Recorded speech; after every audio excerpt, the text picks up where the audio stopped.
Shalom, God, Yahweh, Ba'ashem, Yahweh Shai, Ba'ashem Rakakadash. Much honors and respects to the apostles and others of Great Millstone, and to all the brothers out there doing the work in sincerity and truth, rightfully dividing the word of truth. You do that through your precepts. I say, Shalom. Back for another quick 4-part lesson. I'm going to title it Vocab in Matthew's 25, all right? Because this Edomite double, all right, with its foolishness is at it again, all right? So I thought, I'd jump on the bandwagon like the other brothers, all right? And I'm going to show you a little video clip, maybe about a minute long, all right? And then we'll really get into the lesson. But we'll start here because he teaches what the church teaches, which is replacement theology, also known as supersessionism. Again, people, here's the definition of that. All right, we're in Google. You see what it says here? Supersessionism, also called replacement theology, is a Christian doctrine. Yeah, Christianity.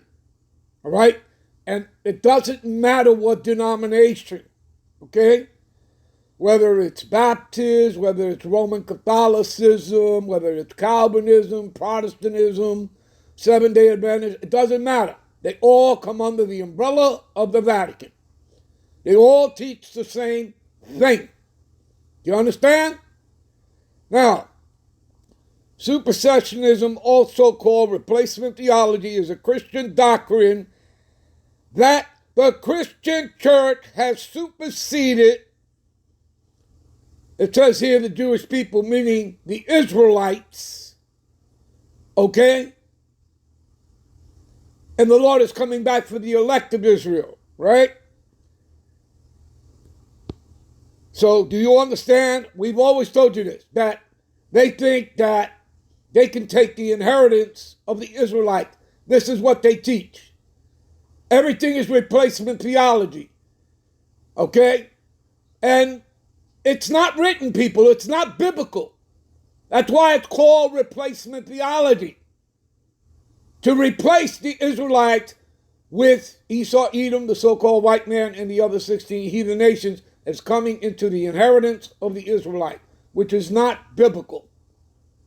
Okay, this is your Christianity. All right?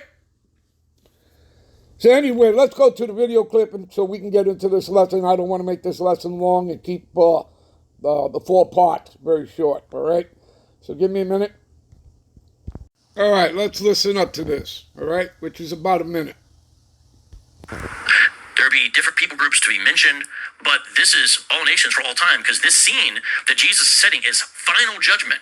So if you're Jewish in the first century and hearing this, you might listen to Jesus speaking in this section and go, oh, look, the Son of Man, according to Jesus, is having all the nations gather.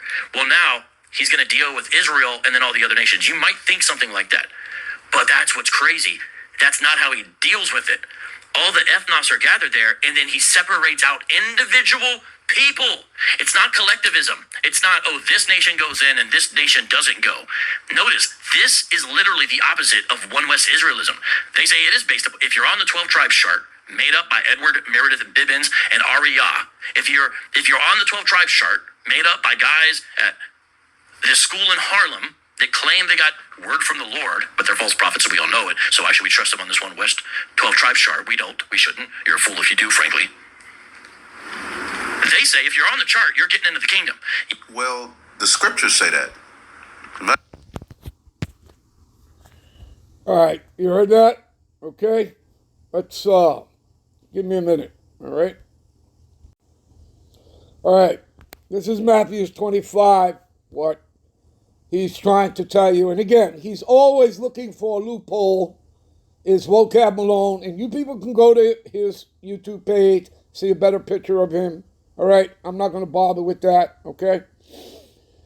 We've done many videos. Again, we're apologists, as Apostle Paul tells you. We're the defenders of the gospel, okay? He calls himself a defender of the gospel, but he comes against the word of what is written, okay? Because him and who he's representing, who he serves, which are the Amalekites, okay? The head Edomites that he works for, and he's already admitted to that. They're pushing what they pushed for centuries, all right? The falsehood, deceptions, and lies, their replacement theology. Anyway, let's get to this. Matthew 25, when the Son of Man shall come in his glory, right? And he's coming with thousands upon thousands of angels in their chariots. And again, that's all over the scriptures, whether you're reading Isaiah 66, 15, 16, whether you're reading Psalms 68, 17, whether you're reading Revelations, the 19th chapter, starting around the 11th verse, reading on down. It's all over the scriptures. How the Lord is coming back with fire and the angels. You understand? Matthew's the 24th chapter. How he's coming back, right, for his elect. Matthew's 24:31. And at the sound of the last trumpet, he shall send his angels to gather who? The whole world? All 18 nations? No. His elect from the four winds. Okay? So he's trying to tell you the same old BS. How everybody's going to come in, the Edomites, the other 16 heathen nations, into the inheritance of the Israelites. And he's trying to use now Matthew's the 25th chapter to tell you that. Okay? So, but he calls us false prophets, but we can prove everything. We can prove who we are through the scriptures. He can't. He can't. Okay? So, in his glory and all the angels with him, then he shall sit upon the throne of his glory. And whose throne is that? That's the throne of David. He won't tell you that. They don't get into that. All right? Anyway, you know what? We'll end this here. We'll be right back with parts 2, 3, and 4. Shalom.